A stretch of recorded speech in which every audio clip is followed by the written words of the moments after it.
I think a materialist approach to things is very, very consistent with my experience in Christian social justice.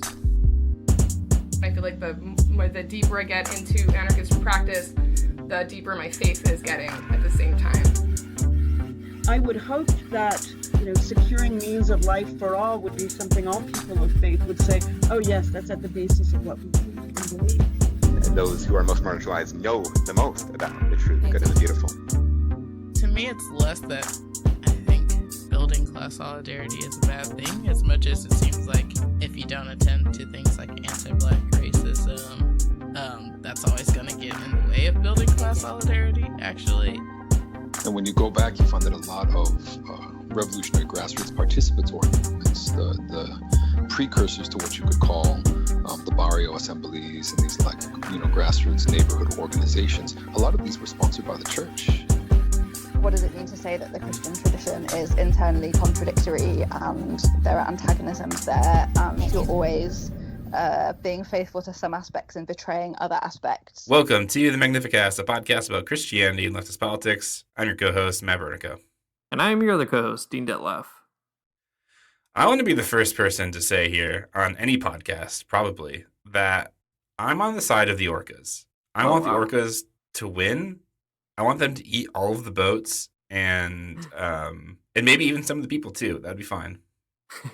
Hot take, man. I was going to be the first, but I guess you beat me to it. So I'll be the second on any podcast to say I also want the orcas to win. I would prefer they don't eat people, but I do think they should eat the boats. And I think also we should be doing everything in our power to do some fundraising for these orcas. They're going to need a lot of support. They're going to need a lot of legal advice as well. So if you're a great lawyer out there, one, put them in touch. I'm sure the orcas are looking for them.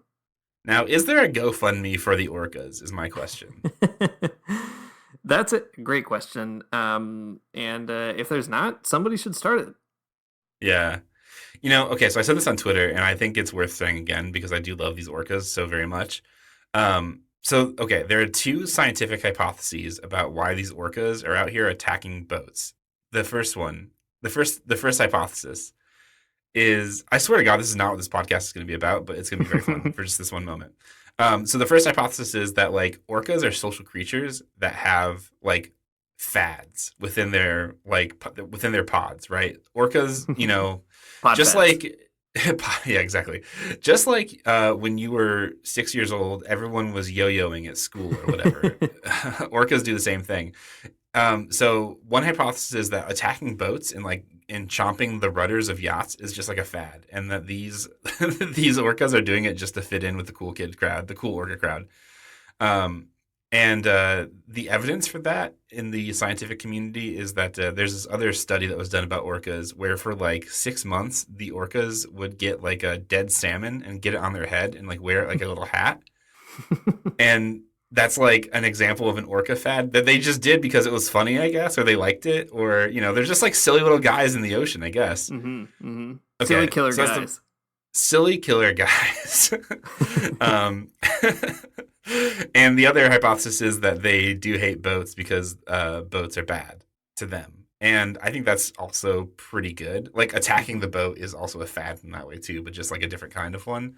Mm-hmm. And I think that both hypotheses are fine, and they're not mutually exclusive. It could just be a fad, but it could be a fad because a boat hit one of them or something, which is a working hypothesis, I guess, from some scientists.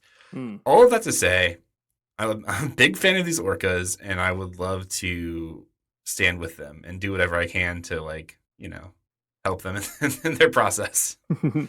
Yeah, Radpod fads. I'm into them. I think it's time. We need the Orca podcast in particular. Who's, just in the same way that the Cuban Revolution, they had these guerrilla radio stations so that they could really share the news of the revolution to the people tuning in. I want to get that good Orca news straight from the source. I'll learn that language. I'll listen to these wild songs and beeps and boops. I got to hear about how the struggle's going. Oh my gosh. Yeah, the underwater podcast. That's great. Okay, we're not going to talk about orcas much longer. Maybe they'll come up again. You can never be too sure with this podcast. But what we are going to talk about is some extremely niche economic knowledge that you need to know about. We've said it before, and I'll say it again. We have two types of podcasts. One is about Christianity, and one is where we're bringing you a really important ecological or environmental idea and trying to shoehorn it into an understanding of our faith. And that's what we're going to do in this episode, and it's going to be great. I'm here for it, Matt. Now, I do have to say up front, I told Matt, I confessed to Matt this week, there's no way I'm going to have time to learn anything this week. It's too busy. I've learned too much, and my brain is too full. And Matt said, that's fine. I've got a great thing that I've read. And so Matt is going to drive the car, and I am going to be hanging outside of my best friend's ride, trying to holler at these economic concepts. And I'm looking forward to being a passenger for this one, Matt. Yeah, that sounds good. I think that if you are an avid listener to podcasts, this is a pretty common format. People use this, right? One person knows some things, and the other person just kind of like vibes, and Dean's going to take the vibe role, and it's great. All right. So if you listen to our podcast very much, you have heard us talk about the relationship between economic growth and ecological destruction a lot. It's like become a pretty big theme of the podcast. We're always talking about this particular niche. You know the story already, I think, right? The irrational patterns of capitalist consumption and capitalist production is what is currently driving the destruction of the planet, and in turn, humanity, and I mean, even the orcas, obviously. Beyond just our podcast, it's pretty much taken for granted that human activity is causing climate change. I think even, a lot of the libs, they know this too, and good for them. However, one common belief that you'll hear a lot from liberals and even some leftists, the weird ones, is that while unfettered economic growth has gotten us this far, there are ways to use technology to decouple the economic growth from the way that it presses up against environmental boundaries. The idea is that we'll just kind of technology our way out of climate change. We will create enough electric vehicles, we'll make a lot of solar panels, and all of those things put together will somehow get us out of destroying the planet so that we can't and the orcas can't live here anymore. Dean, have you heard this before? Is this an idea that you've encountered in the wild? I've heard it, and I hear it a lot, and I'll tell you specifically where I hear it, especially because I heard it not so long ago. The mining industry in Canada, they love talking about this specifically because they keep being like, that's why mining is so important, because you're going to need all our great minerals and whatever else we get out of the ground to do this very thing, to decouple growth from environmental destruction. So one of the most ecologically destructive industries in the world has managed to pull this rhetoric in as their way of advertising themselves in the 21st green century in Joe Biden's world regime. Joe Biden, Justin Trudeau, they're teaming up to trick you into believing in something called green growth. So the idea here is that there's a type of economic growth that is not bad, that is sustainable, that if you buy, an electric vehicle, you don't have to use as much gas, and it'll be better for the environment, and that should make you feel really good, right? In all of this, there's this assertion that there's a thing called green growth, a way to grow your GDP, a way to keep producing, a way to keep consuming, that does not put more pressure on, environmental factors, on planetary boundaries, on climate change, and all this kind of stuff, right? And that particular arrangement, when you're able to peel away growth from the idea that we live in a fixed world, a not infinite world, a finite world, you might say, is called decoupling. And you see it in all kinds of governmental policies, like the Green New Deal in the US specifically, but also you'll see it in other climate policies all throughout the EU. It's been green growth and this idea about decoupling has been the norm for a very long time. This is just environmental thinking. The idea that you really just have to change what people are consuming and change the way that consumption happens, but fundamentally keeping the same capitalist pattern in order, right? That's the whole idea. So while this type of thinking is pretty seductive because it fundamentally means nothing has to change except you buy a different kind of car, it's entirely unfounded and without empirical evidence. There you go. That's so important. The only real way out of our current environmental situation is for the wealthiest nations to stop producing, consuming so much and reorient the economy, politics, and social life around policies that are actually good for people and non-people, non-humans, the environment alike, right? Reorient all of our entire lives to be around, to be based around making life better and not making more money. So in this episode, we're going to talk about the idea of decoupling, as an economic idea and as an environmental factor, and why it's an insufficient idea for dealing with the whole idea of climate change. You just can't do it, is the whole idea here. And then we'll also talk about why eco-socialist degrowth gives us a more usable and realistic look at like what living through climate change might actually look like, and why we want this as Christian people of faith. Dean, is that okay? Does that all sound good? What do you think about this whole thing I just said? It all sounds bad, but what we said about it sounded good. I feel like maybe also this is probably the time to do the thing we probably should have done at the beginning of the episode or in some other place, to say that Matt and I got a book deal. We're writing a book, a Magnificast book, and it is about St. Francis and degrowth. And so we're up to our eyeballs in this material now. And I guess that means you, dear listener, are up to your ear holes in the material as well. So I think it's good to talk through, good to learn about it. And hot take, yeah, I agree. I don't think that you can decouple economic growth from a green economy. And there's all kinds of, sort of like bad faith objections to that, I think. And maybe it'll be helpful to parse some of those out. We've talked about them a number of times in other degrowth episodes. But you do get this sort of flat rhetoric, even from left opponents of degrowth, that amounts to something like, oh, well, this is just an austerity kind of vision. If you're not growing, then it must be, not fun to live in society or something like that. Or like we can't enjoy a certain consumer lifestyle, et cetera. And maybe that's true to a certain extent. We can't enjoy a consumer lifestyle in the same way, but it's not an austerity politics, and it does mean growing other kinds of things besides economic growth, but I think to think about value in those other ways, to think about other things we'd like to grow, like access to healthcare or education or whatever, we have to definitely degrow or decouple the idea of growth from ecology. So I'm here for it, Matt. I'm vibing. I'm enjoying it. I can't wait to learn from you what this means. Great. It's actually really good that you waited until like the 12 or 13-minute mark to talk about the book deal, because if you hadn't, people might skip it if you just did it at the beginning. So we're doing some like native in product marketing that's going to really get into our listeners' ears, so they're not going to skip it. It's going to be great. Okay, so let's talk about decoupling and like what is going on here. So there's two different sources we're going to talk through today that have something to do with decoupling.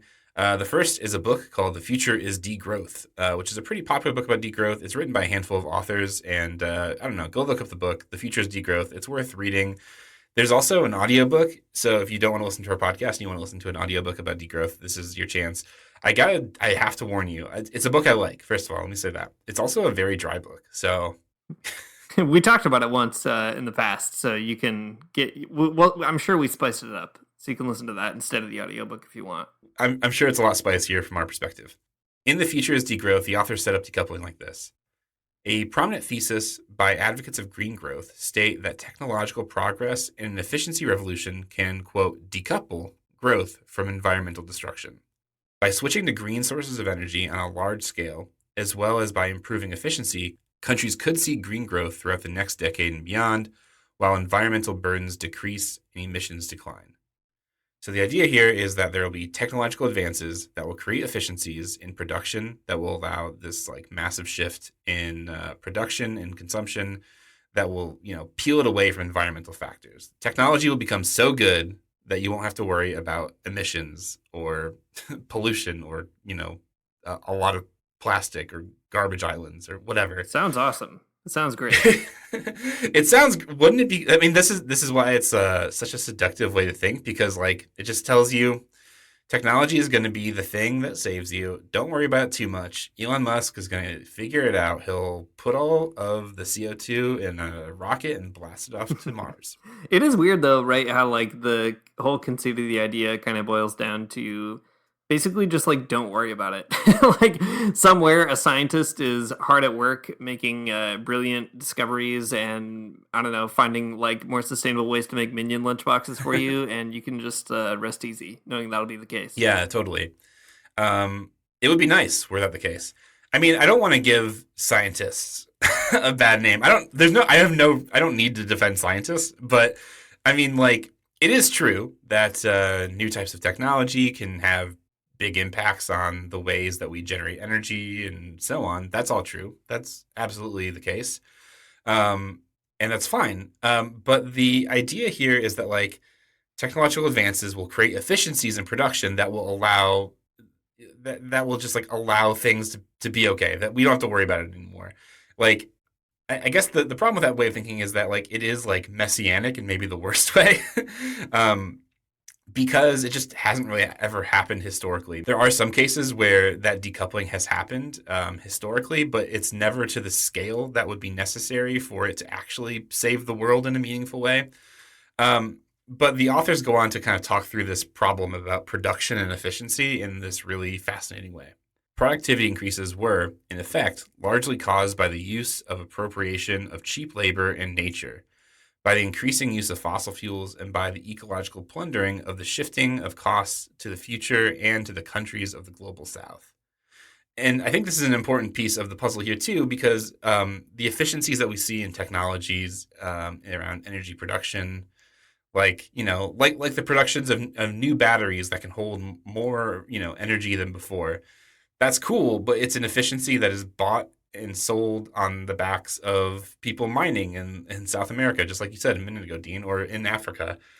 So there's this piece here too, where that I think is really important, that even when there are these shifts in efficiency, and there's a big, cool technological thing, it's never free from the context of a very exploitative capitalism. It all still exists together in that big tension. Yeah, it makes me think of at my job, we were talking last year about this situation in Honduras. I've probably told the story in the podcast before, but it's one that I think about a lot now, where this community in Choluteca, Honduras, was displaced because the government of Honduras was given a bunch of money for like green energy, like solar panels specifically, like international grant money or whatever.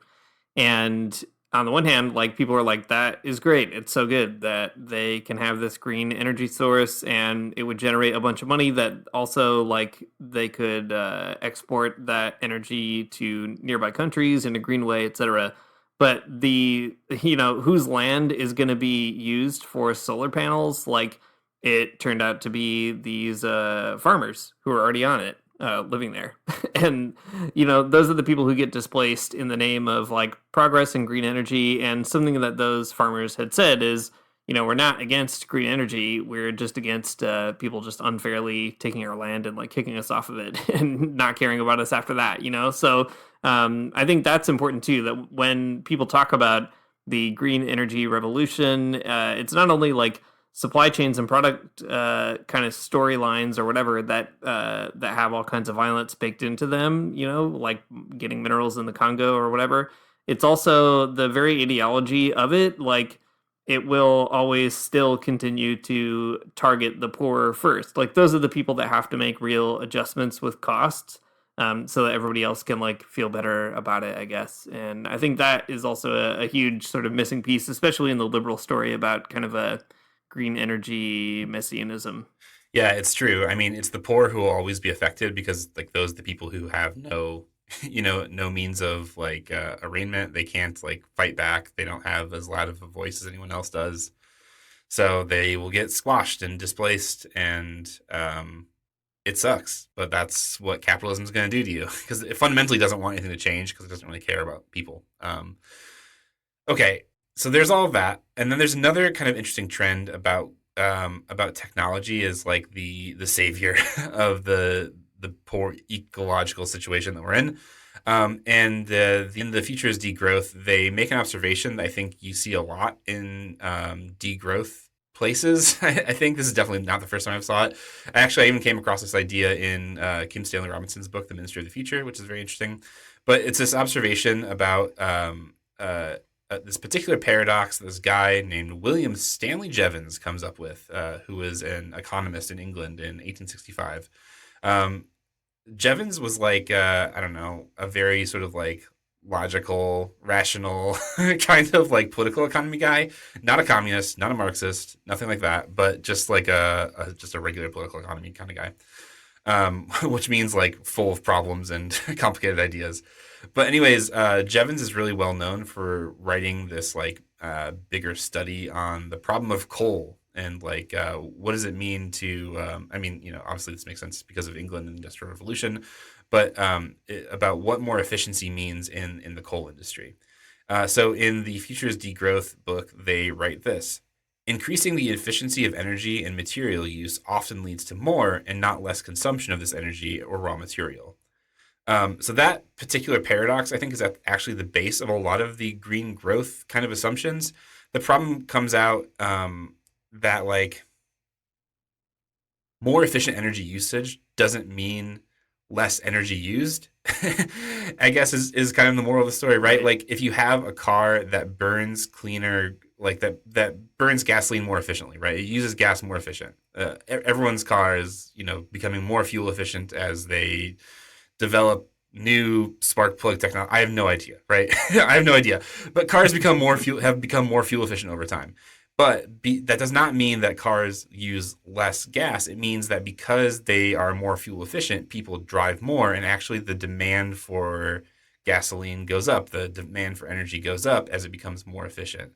So that's really important because it means that technology that's like based on the usage of a finite material like gas or coal or whatever fundamentally cannot decouple from environmental factors because more efficiency means more use, and more use means like more drilling, more fracking, and so on. At the base, it's a paradox. You can't kind of get away from it.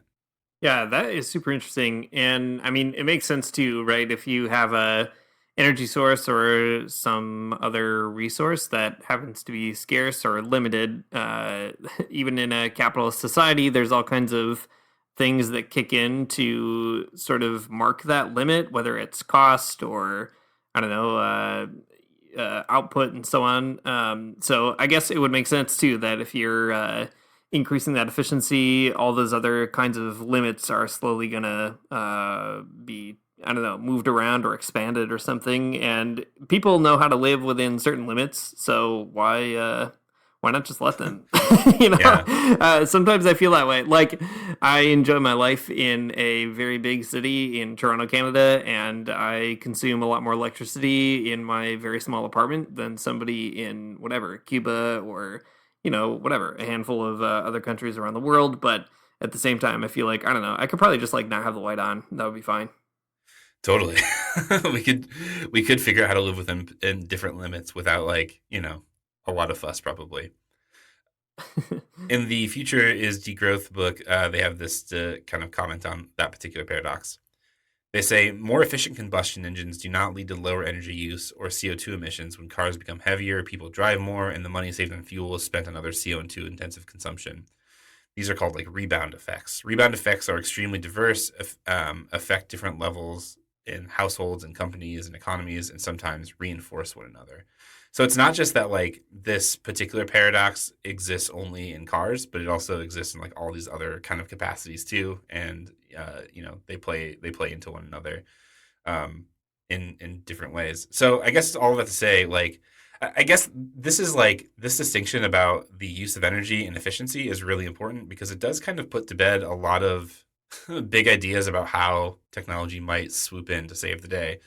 But it's not, right? As long as you're using a finite energy source, fossil fuels, and so on, this is going to keep kind of cropping up over and over again, especially when your entire economy is based around, one particular type of fossil fuel. That's one weird thing about capitalism in general, I guess, that it is a very complicated economic system. And if nobody is driving the ship, things just sort of happen and they cause other chain reactions of other things to happen down the line.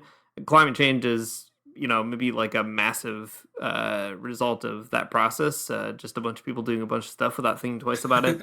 But there's all kinds of stories of, capitalist schemes like raising prices in this sector or whatever, and it kicks off all these weird kind of supply and demand problems, or there'll be like shortages of, a food like an avocado or quinoa because it's like a TikTok fad or something that nobody thought about, So like, it would make sense too that if you start sort of making pretty dramatic shifts in one part of the economy based on energy, let's say, you're probably also going to have a ton of other knock-on effects. And because there's no central planning agency in a capitalist economy, really, I can only imagine that also creates a ton of other weird stuff that we probably don't have a way of knowing about right now. Totally, that's right.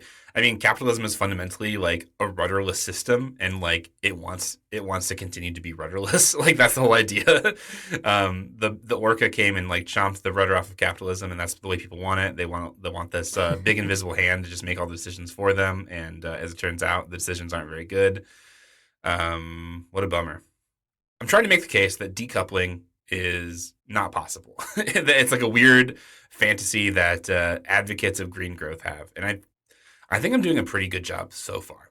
But here's the thing, that not all decoupling is made up. Sometimes there is decoupling, but I'm going to tell you some fun things about it. It's bad. It's bad and tricky. In the Futures Degrowth, they kind of make this interesting caveat about relative and absolute decoupling. These are two different types. So they write this: there are some signs of global relative decoupling and of some regional absolute decoupling. For example, the global energy intensity, the amount of energy per unit of global GDP today, is almost 25% that of 1980. And the carbon intensity of the global economy, the amount of CO2 per unit of global GDP, has also declined by almost 1% per year in recent decades. So, okay, in some sense, there is this big decoupling. The energy use is different. However, while the carbon intensity of the global economy continues to decrease, CO2 emissions have also continued to rise by more than 60% since 1990. What is needed is not a relative decoupling, but absolute decoupling, in which resource consumption, environmental damages, and emissions decrease in absolute terms and sufficiently fast while the economy grows.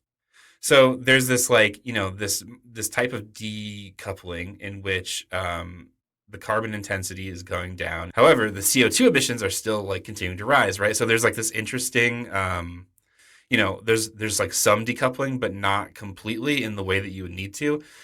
So part of the theory of decoupling is that, technology swoops in to save the day.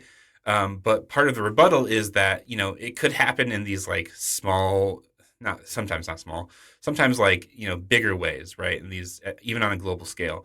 But it wouldn't ever happen in all the right ways to the scale that you would need to actually like change the course of climate catastrophe, to change the course of like the way that the world is actually heating up, right?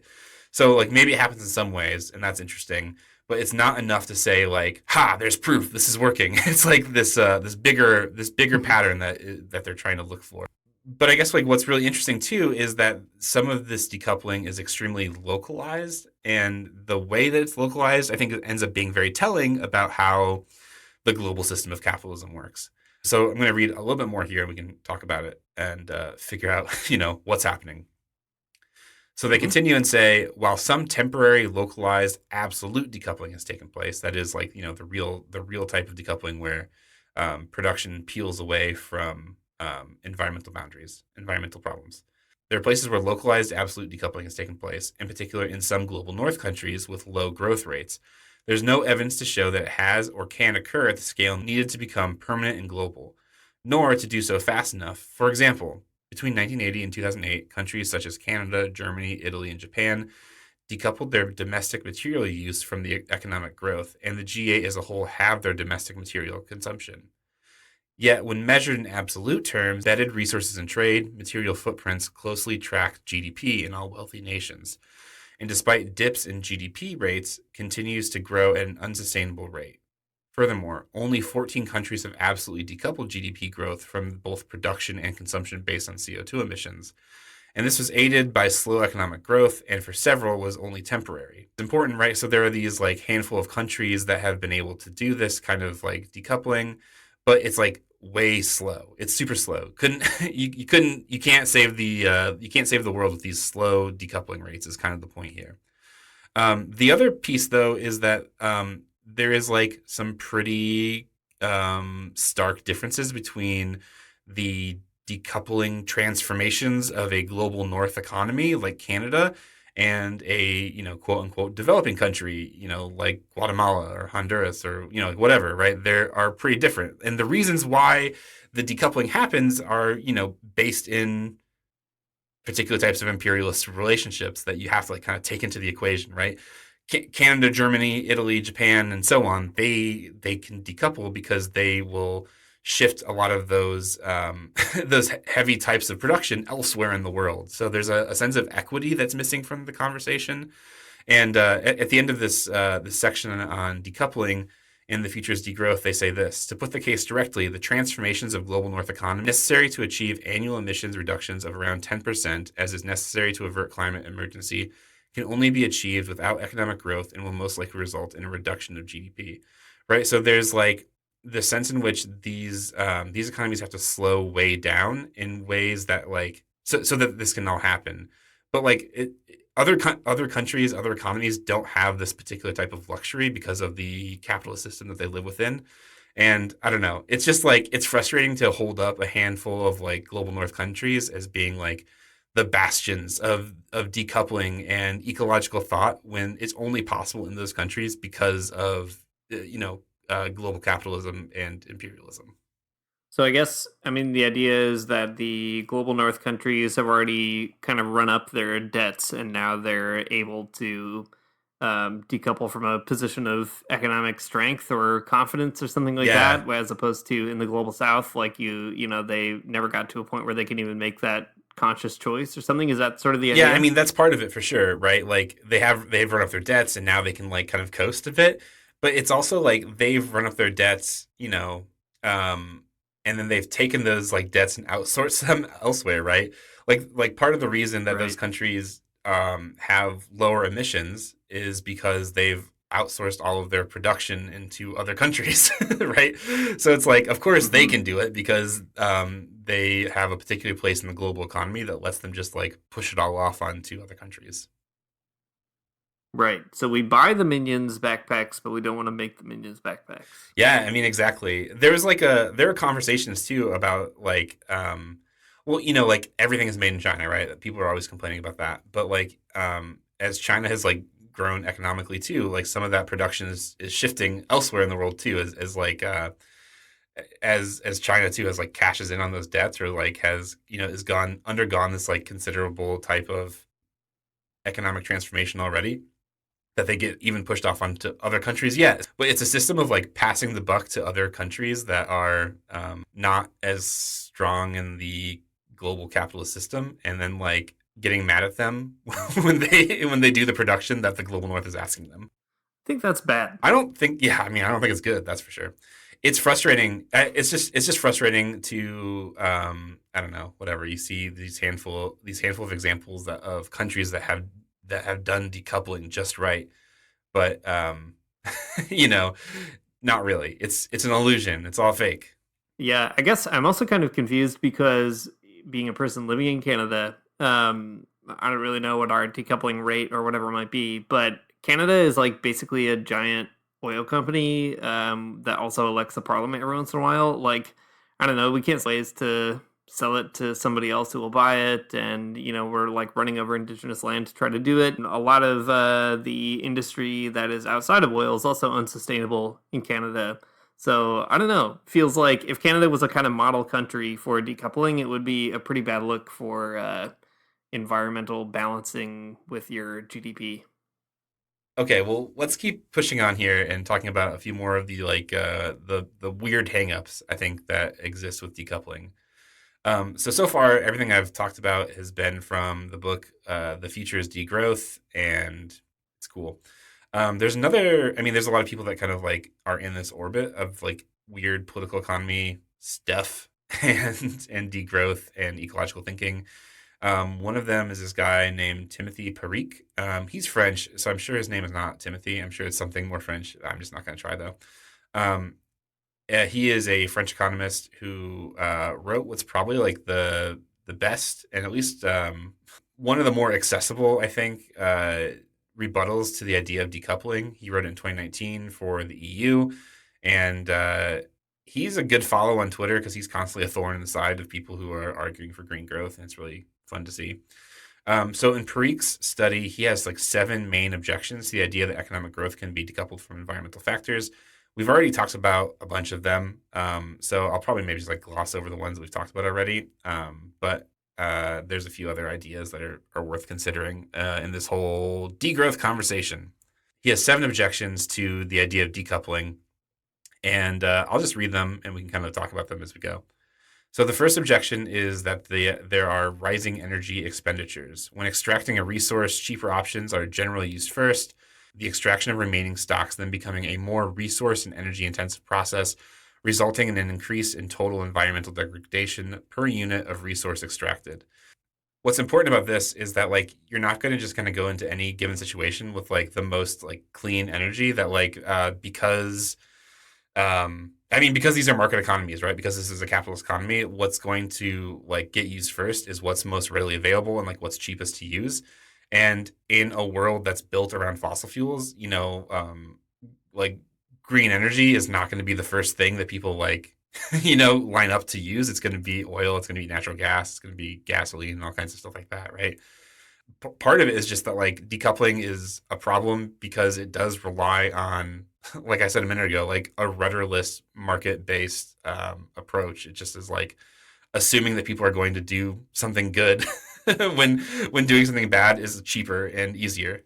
Right. I think that makes sense. And it reminds me, too, of the kind of things that Pope Francis has been saying in Fratelli Tutti and Laudato Si, where he talks about how, market-based solutions are, I don't know, they're just not sufficient to deal with the ecological crisis because they don't think in terms of the ecology first, right? They think in terms of balancing profit and the profit motive and all that kind of thing. So you don't even have to be a Marxist, I think, to intuit that there's something about that you're going to seek.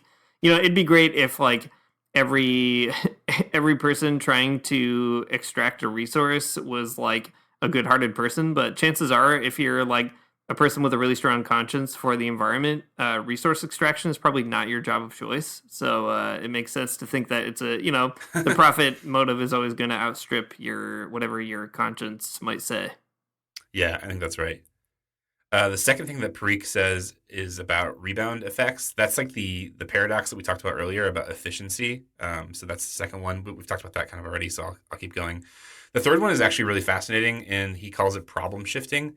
He says that technological solutions to one environmental problem can create new ones and or exacerbate others. For example, the production of private electric vehicles puts pressure on lithium, copper, and cobalt resources. I love this one because this is the Paul Virilio point. The invention of the ship is the invention of the shipwreck, and he's right. There's a lot of examples to kind of go through with this one, but I think that one that's actually really fascinating. There are all types of like new types of technology, new types of like ways of generating green energy that is better than burning gasoline. And like sometimes they're extremely utopian in their scope and like and in practice would be really impossible. So for example, there's one green energy solution that I think people really like to talk about. And I've seen it in a handful of different types of literature. It is a pretty wordy thing. It's called bioenergy with carbon capture and storage, but the acronym is called BECCS, and that's usually what people say, BECCS, a great acronym. So the idea with these particular types of like energy generating places, I don't know, like a weird green power plant, the idea is that like you would grow a type of plant that is good at sequestering carbon dioxide from the air, and then you use that for energy. So like you grow a big forest, you grow these types of plants. There's a handful of them that are good at sucking up carbon dioxide, and they grow really fast. And then you burn those to create heat that boils water, that turns the turbine, that makes electricity. And then all of the smoke from that whole procedure, right? You think it might just go out a big smokestack, but no. Instead, it gets pushed underground into like a big like geological storing, a big cave is what I'm trying to say. It gets pushed into a hole in the ground, and then it just chills out there, right? And that's what it does. Instead of putting it into the air, you put it into like storage, and it's like it's there for basically all time until it, I don't know, fossilizes or whatever happens to like a bunch of smoke underground. I couldn't tell you. But the problem here is that like this is like an interesting idea, and like there's there's like examples of like exactly how this would work, and like maybe there's something to it.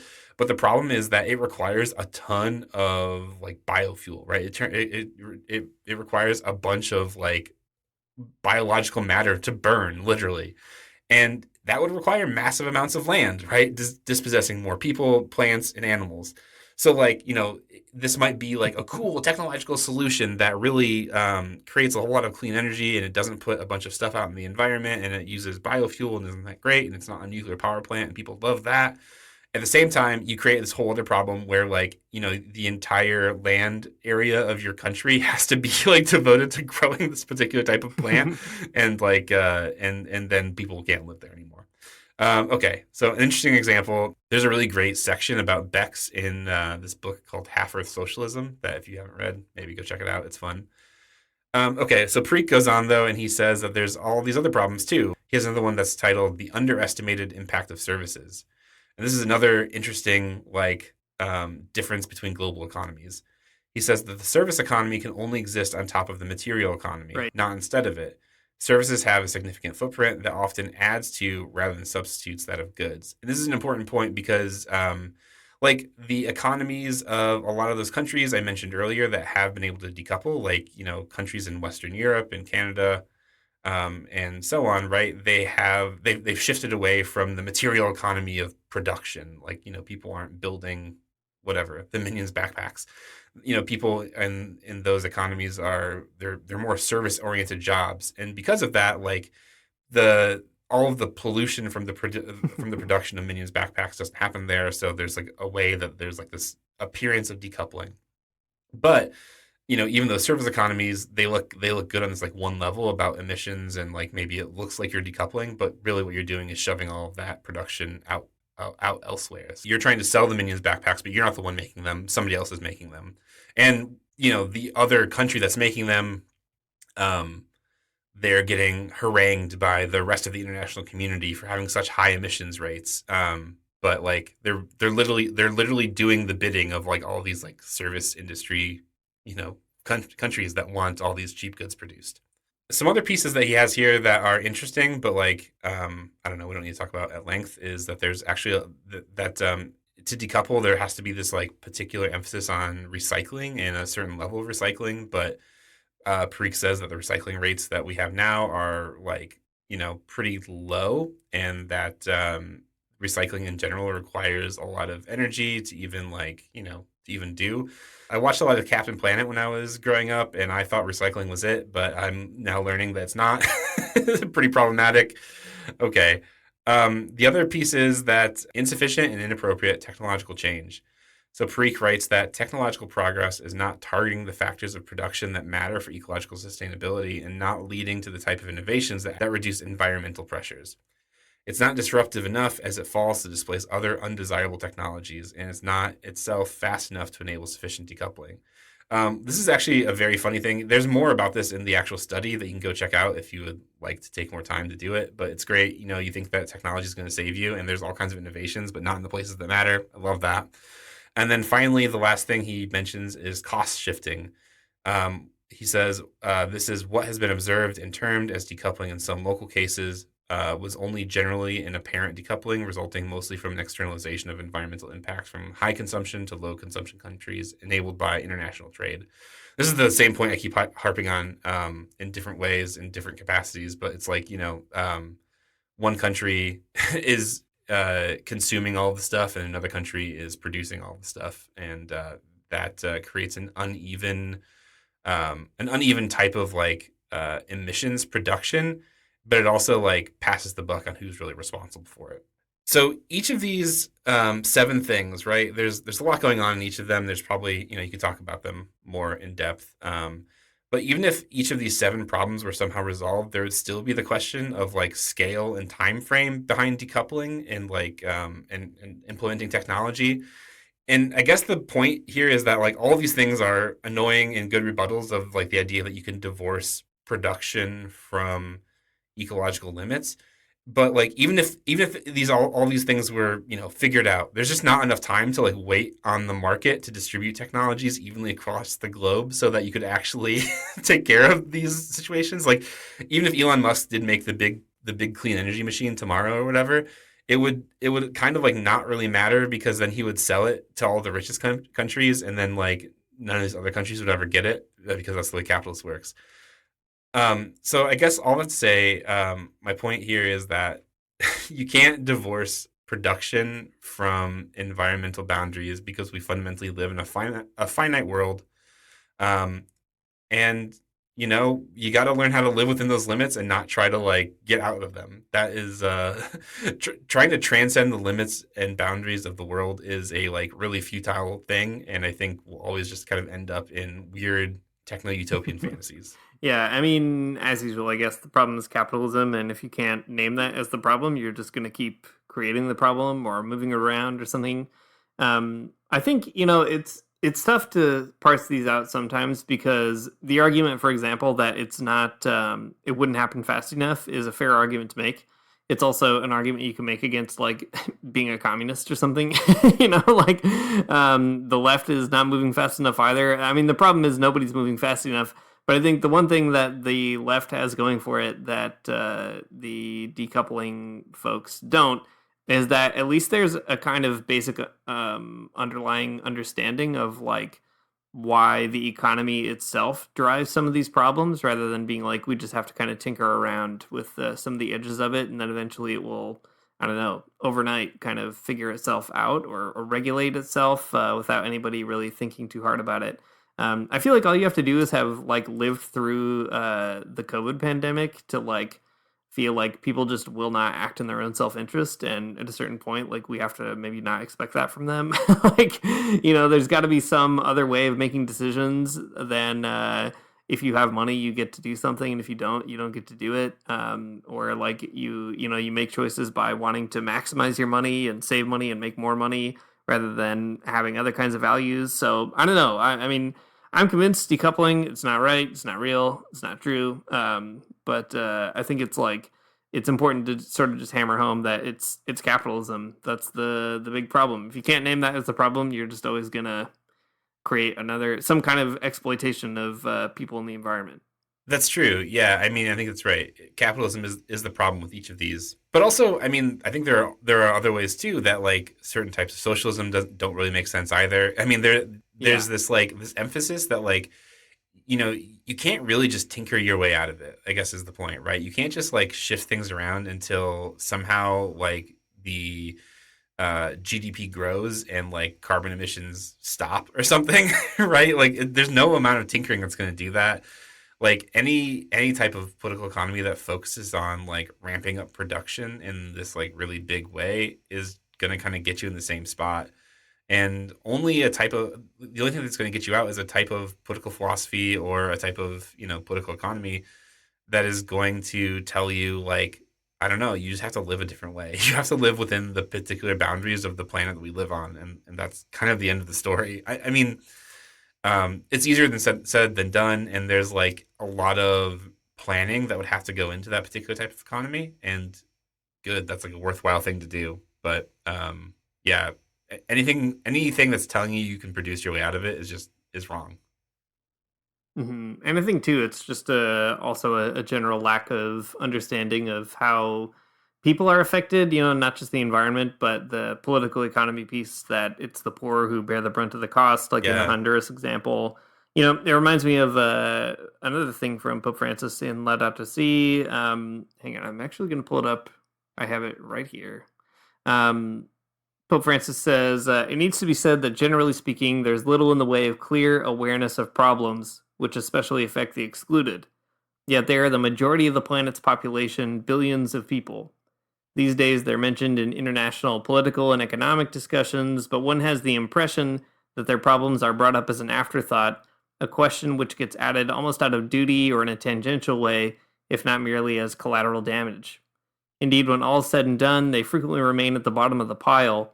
This is due partly to the fact that many professionals, opinion makers, communications media, and centers of power, being located in affluent urban areas, are far removed from the poor with little direct contact with their problems. They live and reason from the comfortable position of a high level of development and a quality of life well beyond the reach of the majority of the world's population.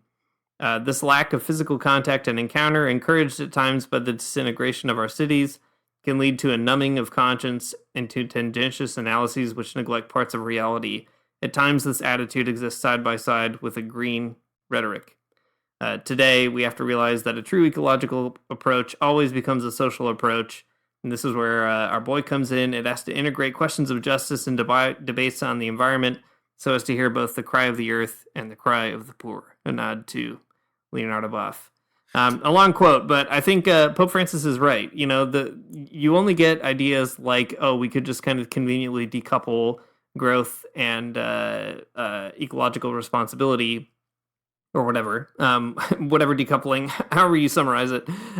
We can just do decoupling. You only get that idea if you're already reasoning from a place where you don't really have to worry about the effects of those kinds of decisions, or you're not really in touch with who ends up on the wrong side of them, or who kind of, you know, pays the price for all the other consequences of it, like, you know, dragging cobalt out of the Congo and creating a ton of conflict there, etc.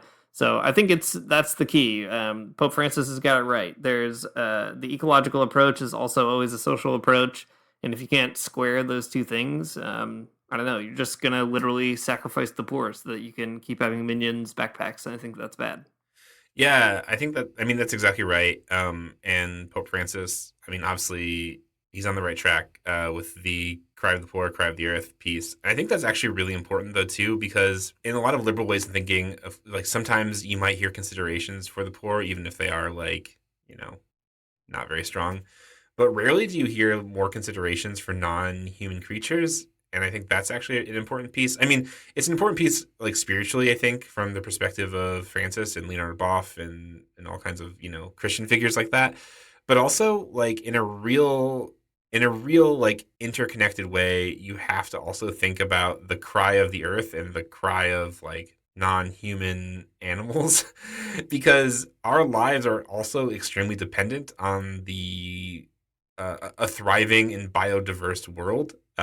Because without, you know, like without bees or whatever, you know, you're not going to have food. And like without a handful of other like plant and animal life, you're not going to have different types of medicine.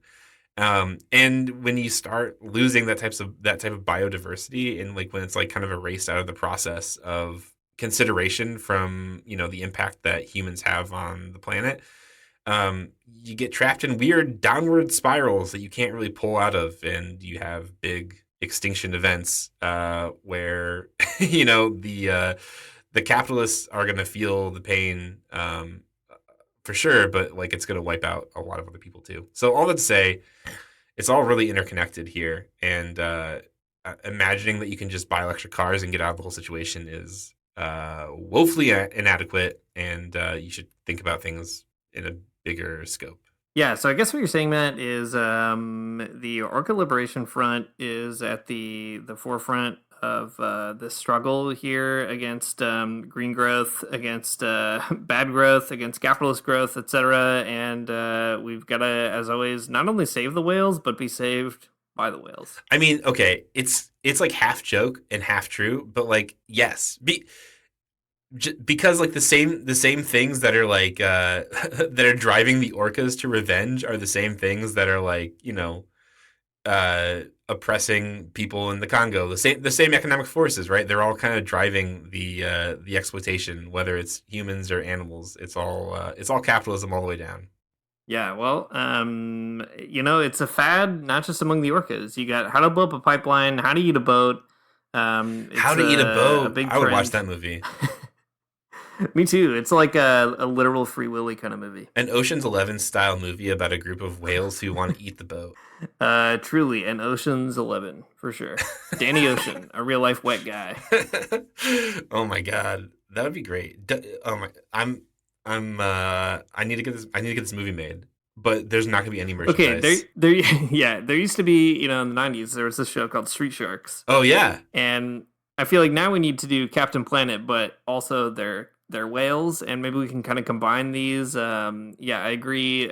There shouldn't be toys, but I do kind of want maybe just one toy. Maybe there could just be one toy, and it's made out of I don't know, like a piece of a tree that's really good at like sequestering carbon, and that can be my great whale figure with huge muscles and I don't know, cut off shorts or something. Can I have like at least that one toy? Yeah, I think that's probably fine. But here's something I really need to tell you that you're gonna love. While you were speaking, I was definitely listening. First of all, so don't get it twisted. But I did really quickly go to the streetsharks.fandom.com and search the word orca, because I vaguely remember there being an orca character, Right. And there is. Right. And Dean, I will give you $100. I will PayPal you $100 right now if you can imagine his name. If you can guess what this orca's name is. Oh my gosh, there's so much writing on this. I can't believe we're recording. Okay, it's an orca whale. Yep. And it's like a street shark name. His name isn't like Rob or something. It's a street shark name. Yeah. Okay. His name is not Rob. Okay, his name, man, I'm trying to think. Can his name just be Killer Whale? I don't know. I mean, it's a good guess given the show Street Sharks, but I'm sorry, his name is actually Moby Lick.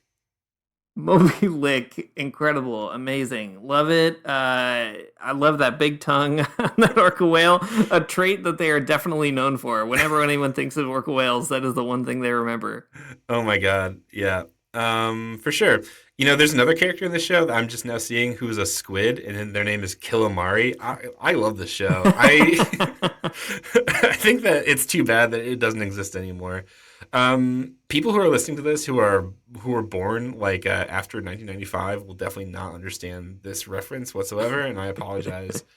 There's a few whale characters I'm now learning. There's another one. Oh wait, no, there's a shark that's called Slamu, which I think would be better if he was. But he's a whale shark. Okay, I get it.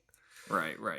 Sure. All right, folks. That feels like we have cheating a little bit. Yeah, it does. We have to end the podcast before this just devolves into me reading the Street Sharks wiki over and over again. It's so important that we stop here, though. Yeah, I agree. It's a good reward, though, for having made it through a handful of big quotes about decoupling. But it does also feel kind of strange to end an episode where we started talking about orcas destroying boats because of climate change to end on talking about a TV show that I did only watch because I did buy a toy at a KB Toys once. But I think it's fine. I think it's fine. It'll be okay. Moby Lick, he's coming for you, boats. Thanks for listening to the Magnificast. If you like what you heard, you can support us on Patreon at patreon.com/themagnificast. If you subscribe at, I don't know, even like $1 or $2, you get an invite to our great Discord community, and you also get access to a monthly-ish behind the paywall podcast called The Lock-In, where we do more goofy content than this, if you can imagine.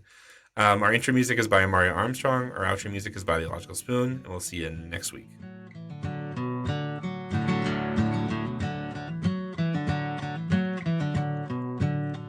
I don't want to get up for church in the morning, souls alive.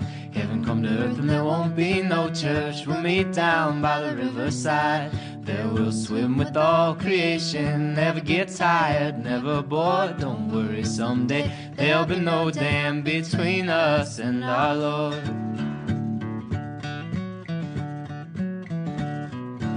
Jackson, keep your hoods up. Keep your hoods up and you stay up late.